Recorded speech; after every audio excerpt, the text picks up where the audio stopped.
This is VOA News. Via remote, I'm Marissa Melton. The World Health Organization's executive director has warned that the world remains in the midst of the coronavirus outbreak as some countries rapidly reopen while others are struggling to contain it. Dr. Mike Ryan said we're still very much in a phase where the disease is actually on the way up. Ryan said cases were climbing in South America, South Asia, and in other regions. He said the disease can jump up at any time and warned North America, Europe, Southeast Asia, and other parts of the world not to relax coronavirus control measures too quickly.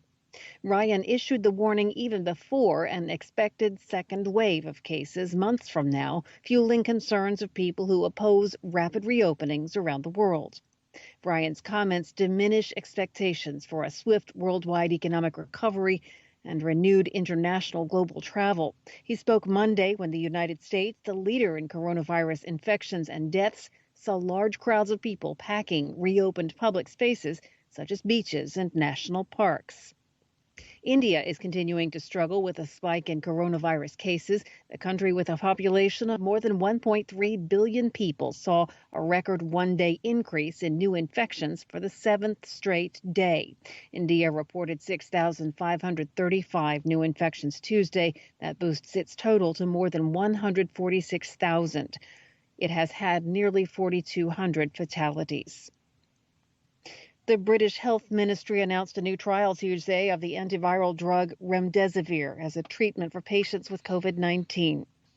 At his usual COVID briefing in London, Health Minister Matt Hancock called trials for the promising drug probably the biggest step forward in the treatment of coronavirus since the crisis began.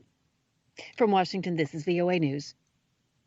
Dozens of health workers in Mexico City are demanding that authorities provide them with personal protective equipment needed for attending to coronavirus patients. The workers blocked roads in the capital city during a protest Tuesday, claiming Mexican officials are putting their health at risk by giving them poorly made equipment. The nurses also complain about their workload, saying even with the extra work because of COVID patients, they are still required to train university graduates. Mexico has confirmed more than 70,000 COVID cases and more than 7,300 deaths. The lion's share of the infections and the deaths are in densely populated Mexico City. U.S. President Donald Trump said Tuesday that the governor of North Carolina must make assurances within a week that Republicans can hold an in-person convention in late August, or the event will be relocated to another state.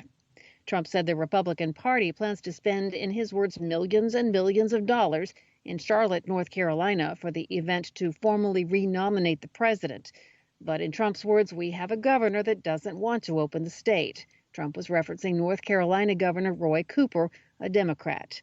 In the past, Cooper has said that it's okay for political conventions to be political, but pandemic response can't be.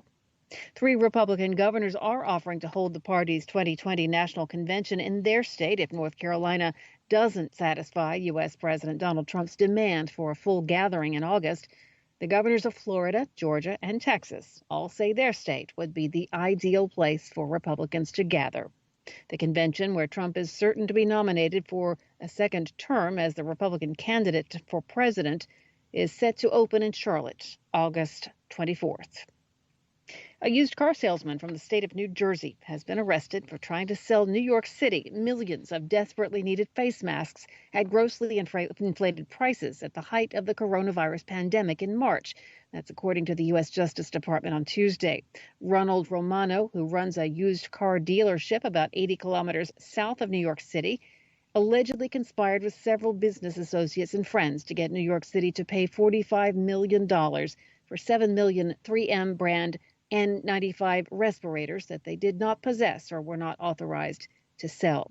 Romano is charged with 1 count of conspiring to commit wire fraud, 1 count of committing wire fraud, and 1 count of violating the Defense Protection Act. Each of the first 2 counts carries a maximum of 30 years in prison. The third count carries a maximum of 1 year. The case is one of the largest of its kind brought by federal prosecutors since the Department of Health and Human Services designated face masks and other medical supplies scarce material in March. I'm Marissa Melton. You're listening to VOA News.